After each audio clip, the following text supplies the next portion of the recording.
Okay, today we're going to be looking at transformations with quadratic functions. Here it says students are going to compare the standard and vertex form of a quadratic and identify some transformations. So there's two different forms of a quadratic that we'll be looking at today.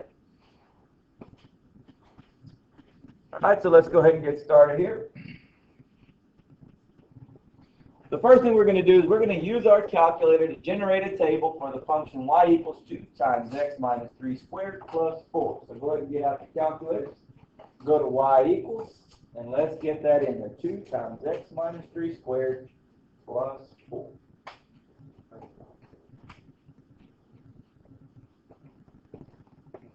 Once you get it into y equals, what we're going to do is we're going to, instead of graph it, we're going to look at the table, second graph. And we're going to complete this table that they gave us right over here. Okay? What we want to do is complete this table. So in your calculator, right next to 1, we want to know what's the y value when the x value is 1. What do you see in your calculator there? A what? 12. Look next to 2, and the value you see right next to 2 is a 6. Next to 3, you see a 4. Next to 4, you see a 6. Next to 5, you see a 12. And finally, next to 6, you see a 22. All right, so these are a few of the ordered pairs we get for this particular function. The next thing we're going to do is we're going to simplify that function by squaring, distributing, and combining some like terms. So we're going to take this same equation, and all we're going to do is we're going to simplify. And to do that, the first thing we're going to do is we're going to take that x minus 3 and we're going to square it, which means you're going to multiply it by itself. That's what it means to square something. We're going to multiply it by itself. So x minus 3 times x minus 3. So we're going to actually multiply that x minus 3 times x minus 3 using some FOIL method for distributive property. All right, so here we go. Forget about the 2, forget about the plus 4. Right now, we're only concentrating on the x minus 3 times the x minus 3. So, using some FOIL, we're going to multiply x times the x, which is going to give us an x squared. Now we're going to distribute that x with a negative 3, and that x times the negative 3 is a negative 3x. Do distributive property again, but this time we're doing it with a negative 3. Negative 3 times x is a negative 3x. And finally, a negative 3 times a negative 3 is a positive 9. So all I did was some FOIL method. But we're going to clean that up a little bit. Notice the two terms in the middle, they are like terms, so we can combine those. So if I combine a negative 3x plus a negative 3x, that of course would give us a what? What is that going to give us, guys? Negative 6x. Of course, we still got our x squared, we still got our 9. So that takes care of our FOIL. But we're not done simplifying. The next thing we're going to do is some distributive property. We're going to take this 2 that's outside the parentheses, and we're going to distribute it with everything inside the parentheses. So here we go. 2 times x squared is 2x squared. 2 times a negative 6x is a negative 12x. And 2 times 9 is 18. We're almost done simplifying. The last thing I'm going to do is combine any like terms that I still have, which I do. That 2x squared is going to stay.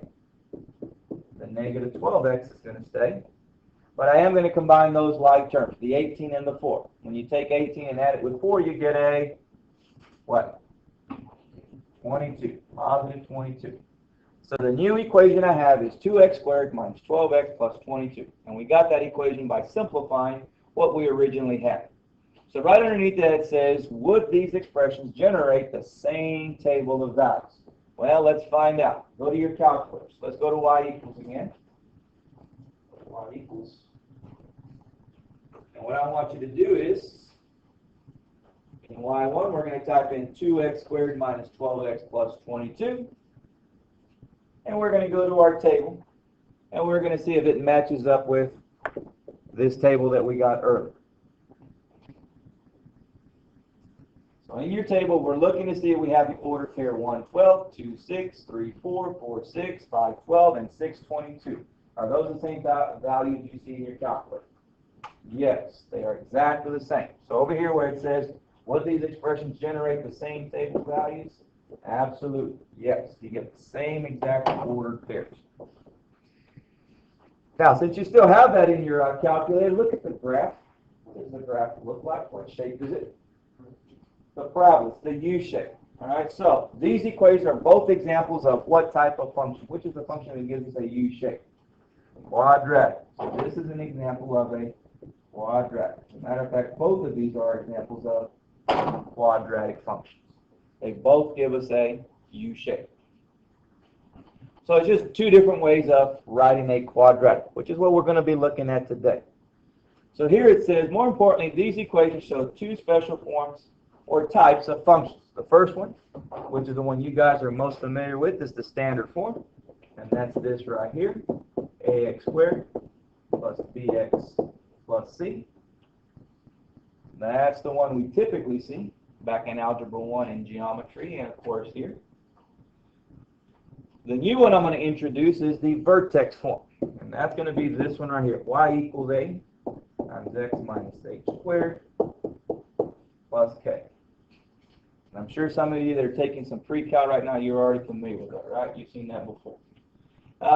Why do we need that one? Well, again, you see over here where it says uses. This right here, we can transform the parent function a little easier with that form. We can also sketch the graph a little easier. And we can determine equations from that graph itself. All right, so there's some benefits using that particular form. All right, so now that we know what the equation is, let's take a look at a couple of the things or effects that the a, the h, and the k have on the parent function. It says when a quadratic function is given in the vertex form, the parent function, which is this right here, the parent function, undergoes the following transformations. All right, so we're going to start with a. What is a going to do to our graph? Well, it depends on what a is.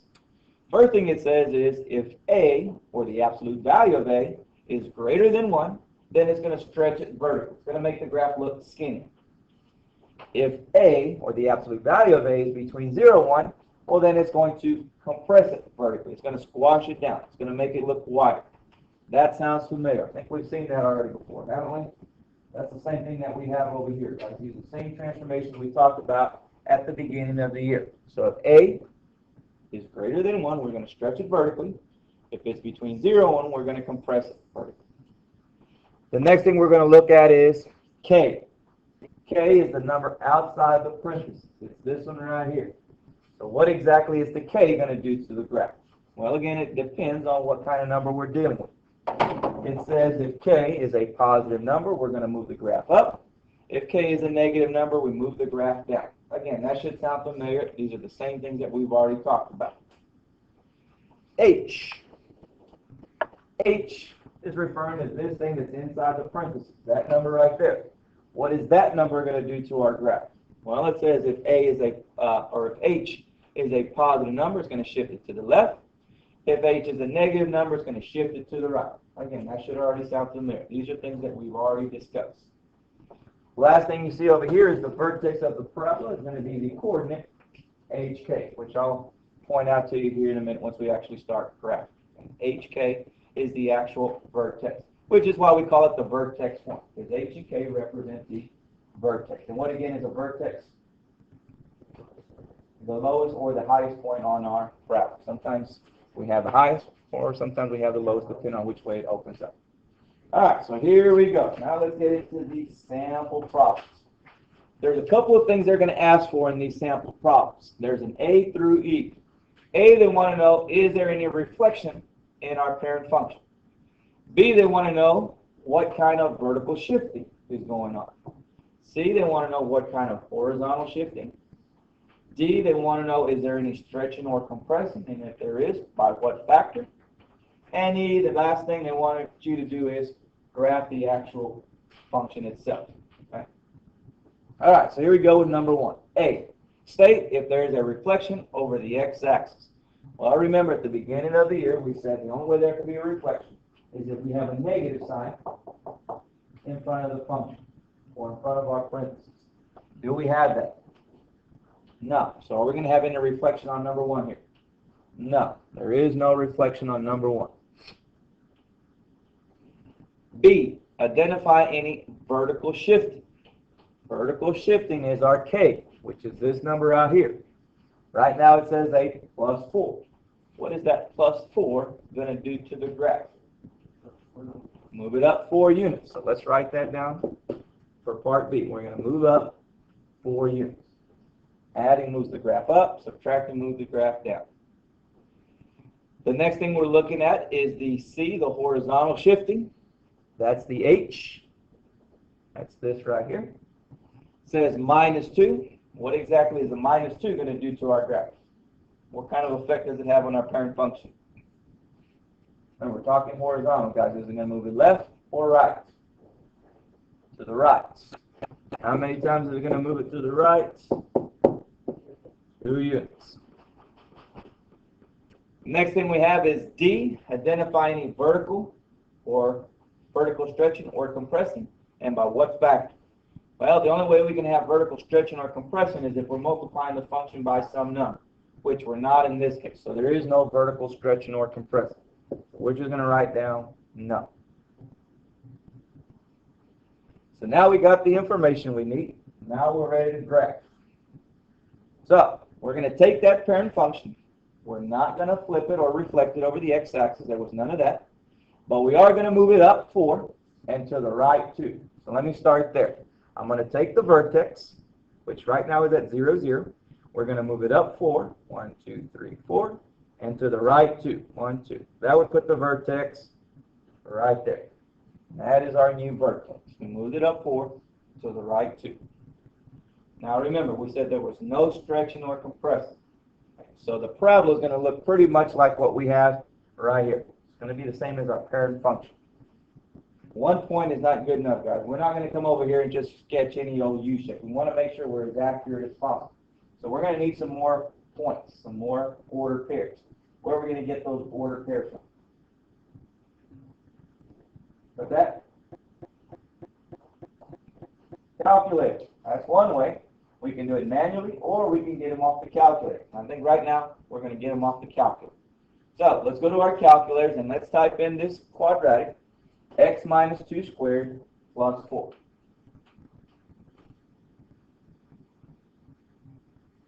Once you have that into your calculator, what you're going to do for me is you're going to go to your table, second graph, and what I want you to do is I want you to find as many ordered pairs that fits on this graph paper as possible. So right now I already have one of the ordered pairs. I have 2, 4. But there's more than that. Give me some ordered pairs that would fit on my graph paper here. 0, 8. That would fit. Here it is. 0, 8. What else? 1 what? 1, 5 will fit. How about 3 something? 3, 5. 4 something. 4, 8. What about 5? 5 what? 13. Well, that one's not going to fit. So that's all we can fit here. So what I'm going to do is connect these points, making my new problem, making my new U-shape. All right, so this is our new graph based on those transformations we just looked at. I want to point out, notice how the vertex, this thing right here, notice the ordered pair of that vertex is 2, 4, which earlier we said it was going to be HK. H, K. I'm looking at those two numbers. Now notice how the 2 is not a negative 2, it's a positive. If we are talking about the opposite.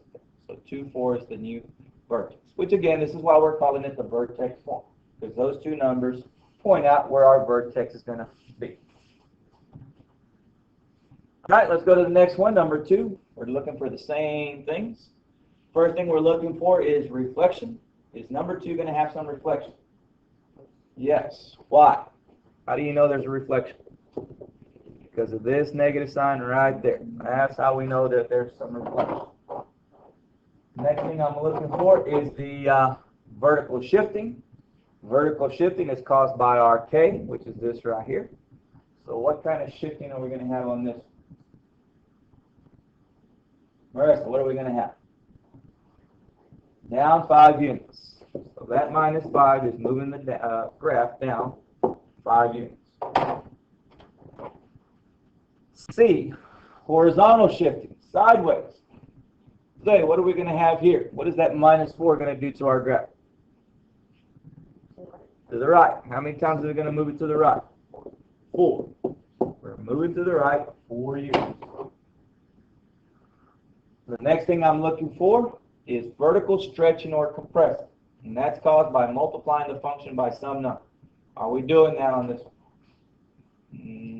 Kiki, do we have any vertical stretching or compressing? No. No stretching or compressing. So now we got all the information we need. Now let's go ahead and actually graph here. All right, so here we go. First thing we said was we were going to move the graph down 5 and to the right 4. So let me start there. Take the vertex and move it down 5 and to the right 4. That would put the new vertex right there. Now remember, we also said we were going to flip this thing upside down. And where there's a reflection. So the U shape is now flipped upside down. But I need some more key points. So let's go to our calculators. And let's type in the equation y equals negative x minus 4 squared minus 5. We're looking for as many points or as many ordered pairs that would fit as possible. Of course, one of the ordered pairs you're going to see there is 4, negative 5. And that's referring to our vertex. But give me some more. What else will fit? 2, negative 9 will fit. Okay. What else? 3, negative what? 6.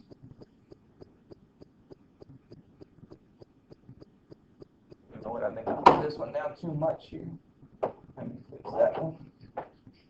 We said we're going down 5. No, 4. So I put that. And you said it was what? 2 or 3, 6? 3, negative 6, right? What about 5 something? 5, negative 6. And I think we can get one more in there. 6, negative 9. All right, so now that we got all that corrected, connect those points. And this is our new U shape. So again, notice how it's been reflected. It's upside down. We've also moved the vertex down 5 and to the right 4 units. So this would be the new graph. That is number 2. Going on to number 3, we got the equation y equals 2 times x plus 3 squared minus 4. So let's start by identifying whether there's any reflection. What do you think? Is there reflection on number 3? No, no reflection. There's no negative sign in front of our function. B, identify vertical shift. That's the K. That's this number right here. What is that minus 4 doing to the graph? Down 4. That's what the minus 4 does. C, identify the horizontal shift. That's this right here, the plus 3. What is the plus 3 doing to the graph? Where is it moving it? Left. How many times to the left? 3. And E, or D, identify vertical stretching or compressing. Do we have one of those here? Yes. That's this 2 right here. What is the 2 doing to the graph? Is it stretching it or compressing it? Stretching it. All right, so we're going to do VS, vertical stretch. And we're going to be more specific. Vertical stretch by factor of 2. Remember, we said the bigger that number is, the more you stretch it. And the more you stretch it, the skinnier it becomes. All right, so we got the information. Now let's get the graph.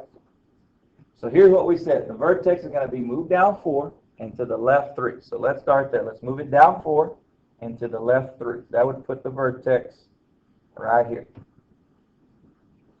Down 4, left 3. We're not going to flip it upside down this time, but we are going to stretch it by a factor of 2. So it is going to look a little skinnier than our parent function.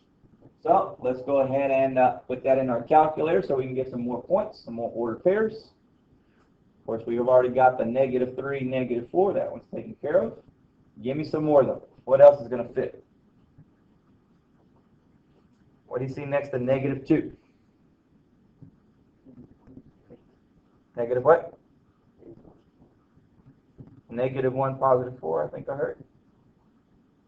What do we have for negative 2 though? Negative 2, negative 2, negative 2. How about 0 something? Do we have that one? 0, 14. All right, so that one's not going to fit. How about negative 4? Negative 4 what? Negative 2. How about negative 5? Negative 5 and 4. And I think if we go one more, negative 6, it's going to be too big as well, right?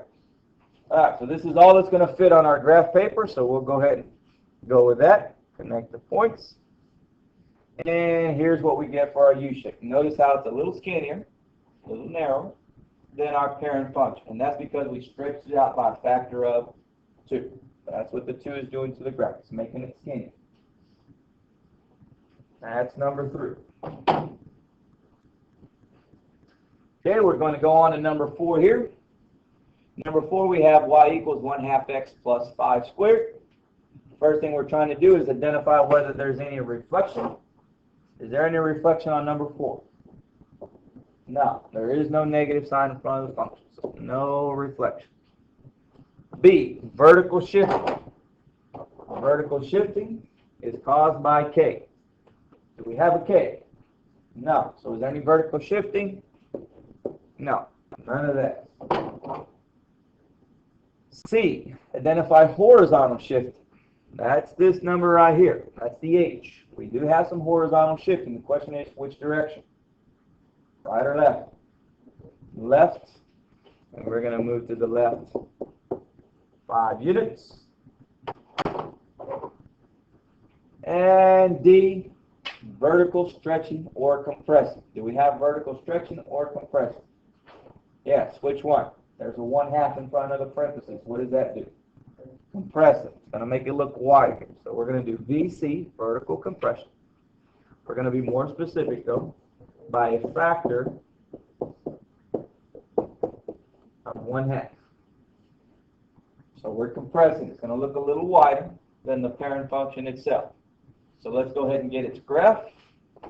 Remember, we're not going to move it up and down, but we are going to move it sideways. We're going to move it to the left 5 units. So that would put the vertex right here. That's going to be our new vertex. We're not going to flip it upside down, but we are going to make this thing look a little bit wider here. So again, go to your calculator, and let's do 1/2 times x plus 5. Put that in your calculator.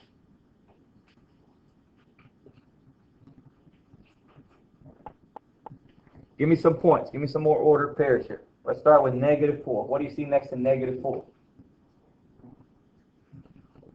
What's that? 0.5. Next to negative 3, you should see a 2. Next to 2, you see a 4.5. What about next to negative 1? Will that fit? 8. Negative 1, 8. And then I'm guessing that 0 is going to be too big, right? 0. All right, so let's get the other side of the problem. Let's go to negative 6. I'm guessing negative 6, you have a 0.5 or 1/2.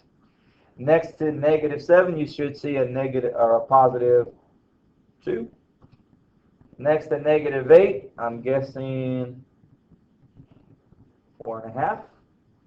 And negative 9, positive 8. So I've got the points. Now it's a matter of me connecting those points and getting my new graph. So this is our new graph. Notice how it is a little wider than our parent function that we started. So this would be the graph of y equals 1/2 x plus 5 squared. So again, a lot of the material that you've heard here today is a review of stuff that we already knew or talked about. Here's where it's going to get a little trickier. Now we're going to work backwards here. All I'm going to give you is the graph, and somehow you got to magically come up with the equation that goes with that graph. Now, keep in mind the equation that we come up with is going to be in that vertex form. So it's going to look like this right here. That's the kind of equation I'm looking for. All right, so let's get started. A. What kind of A do I have to have in this particular graph? Well, first of all, notice how it's flipped upside down. And what do I need if I want to flip my U shape upside down? Negative. So that's the first thing I need is a negative to flip the U shape upside down. That's what gives us the reflection. But how about stretching or compressing? Do I have any of that in this graph?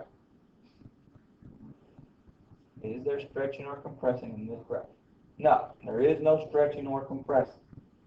So let's move on to the next thing. Now let's talk about the horizontal shift, the H. There is some horizontal shifting going on.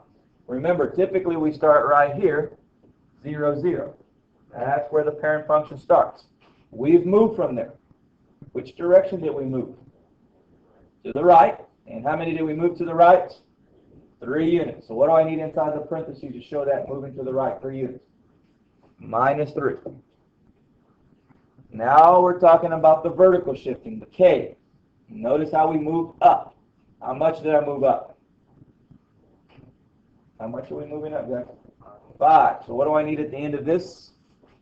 +5. +5 is going to move the vertex up 5 units. All right, therefore, this is the equation that matches up with that particular graph. Now, don't forget, if you're not quite sure whether or not you have the correct equation, you can always double check it by putting that equation in your calculator and see if this is the actual graph that you get. Just make sure that it does go to the same exact points as this graph does here.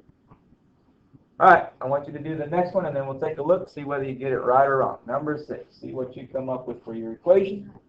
Again, the equation we're trying to get here is something that looks like this. Vertex form.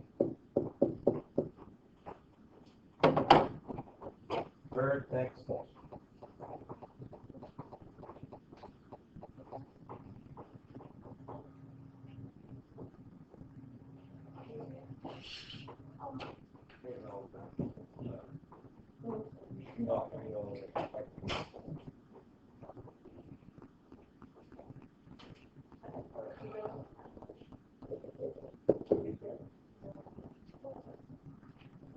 Y equals A times X minus H squared plus K. Right now we're trying to figure out what A is, what H is, and what A is.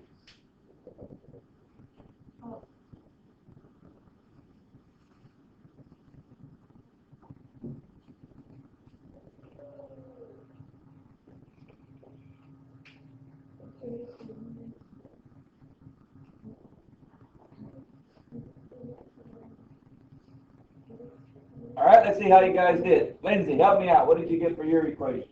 1/2 times x plus 5 squared times 4. Is that what you got? All right, let's see whether or not this is correct. First thing we're doing is looking at the A. Now, she's got a 1/2, which means she's compressing the graph, the parent function, by a factor of 1/2. Would you all agree with that? Yes, that is correct. How did you know that, though? That's just a wild guess? Well, why not 1/3? It could have been 1/3. Why not 1/4? It's not that hard.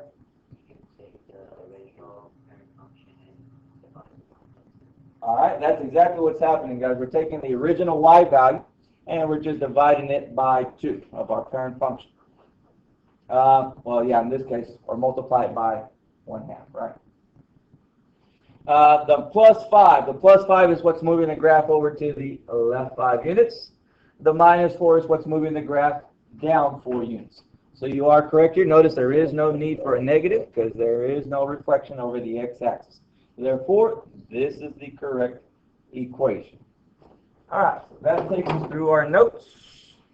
Now it's your turn.